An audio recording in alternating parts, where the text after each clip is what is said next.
হিন্দু ধর্মাবলম্বীদের বিদ্যার ও গানের দেবী সরস্বতী। তিথি অনুযায়ী এবারে সরস্বতী পূজা শুরু সোমবার সকালে। আর এই সরস্বতী পূজা ঘিরে সাজানো হয়েছে ঢাকা বিশ্ববিদ্যালয়ের জগন্নাথ হল।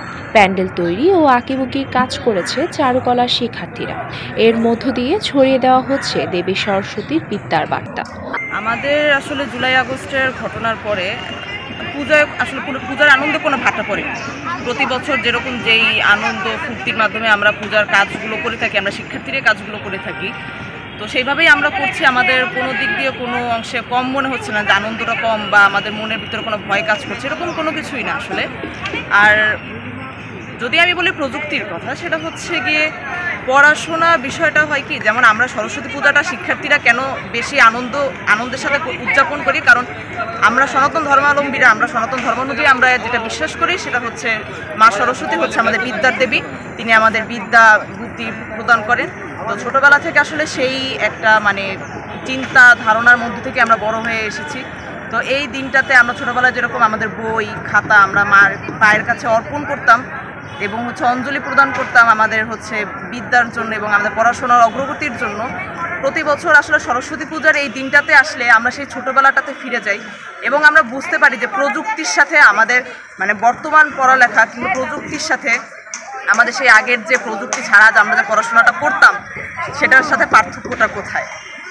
তো এটাই বলবো যে পড়াশোনার জায়গাতে এখানে প্রযুক্তিকে এখানে মিলালে হবে না। তবে হ্যাঁ, এটা ঠিক যে যুগ বদলাচ্ছে, দিন পাল্টাচ্ছে, আমাদের অনেক কিছু প্রযুক্তির সাথে গিয়ে ম্যাচ করতে হচ্ছে। তো সেজন্য একেবারে প্রযুক্তি নির্ভর না হয়ে যাই আমরা আমাদের যে সনাতন পদ্ধতিতে আমরা যে পড়াশোনা করতাম সেটা আমরা চালিয়ে যাই এবং আমাদের যতটুকু যুগের সাথে তাল মিলিয়ে প্রযুক্তি ব্যবহার করা দরকার সে ততটুকুই আমরা করি, সাবধানতার সাথে করি, সেটা যেন অতিরিক্ত না হয়ে যায়, অতিরিক্ত হয়ে আমাদের আবার পড়াশোনা যাতে ক্ষতি না করে ফেলে বিষয়টা, এটা আমাদেরকে মাথায় রাখতে হবে। আর সরস্বতী পূজা তো আমাদের শিক্ষার্থীদের জন্য আসলে অনেক বড় একটা বিষয়। আমাদের বিশেষ করে শিক্ষার্থীদের জন্য আমাদের সবচাইতে বেশি আনন্দের বিষয়। আমরা সকালবেলা হলুদ দিয়ে স্নান করি, দেন আমরা মণ্ডপে এসে আমরা অঞ্জলি প্রদান করি মায়ের পায়ে। তো এই আর কি। তো পুরোপুরি বলা যায় যে আমাদের প্রতি বছর প্রত্যেকটা ডিপার্টমেন্ট যেরকম ঢাকা বিশ্ববিদ্যালয়ের প্রত্যেকটা ডিপার্টমেন্ট যেভাবে পুজো উদযাপন করে আসছে ঠিক সেভাবে পুজো উদযাপন করে আসতেছে, এবারও করবে। এবারও আপনারা দেখতে পাচ্ছেন যে আশেপাশে সবাই প্যান্ডেল প্রস্তুত, তারপরে মূর্তি আনা, সব কিছু নিয়ে খুবই ব্যস্ত, খুবই আনন্দের সাথে এগুলো করে আসছে। আমরাও করছি, শিক্ষার্থীরা সবাই কাজ করছে। জুলাই বিপ্লবের পর এবার জগন্নাথ হলে ভিন্ন আঙ্গিকে পূজা উদযাপিত হচ্ছে। সরকারি সহায়তা পেয়ে খুশি সংশ্লিষ্টরা। সরস্বতী পূজা অন্যান্য বারের তুলনায় একটু আলাদা। জুলাই বিপ্লবের পরে এই প্রথম মহাসাড়ম্বরে জগন্নাথ হলে ৭২টা ডিপার্টমেন্টের আয়োজনে সরস্বতী পূজা আরম্ভ হচ্ছে।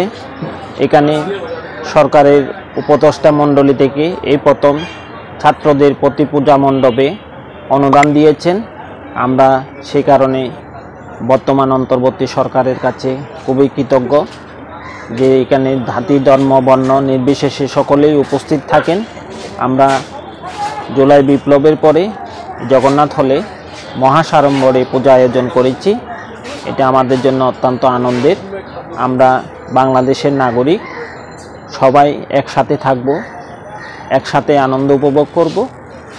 বিদ্যা ও বুদ্ধির দেবী সরস্বতী সবার মনের আশা পূরণ করে দেবে, এই প্রত্যাশা পূজার্থীদের।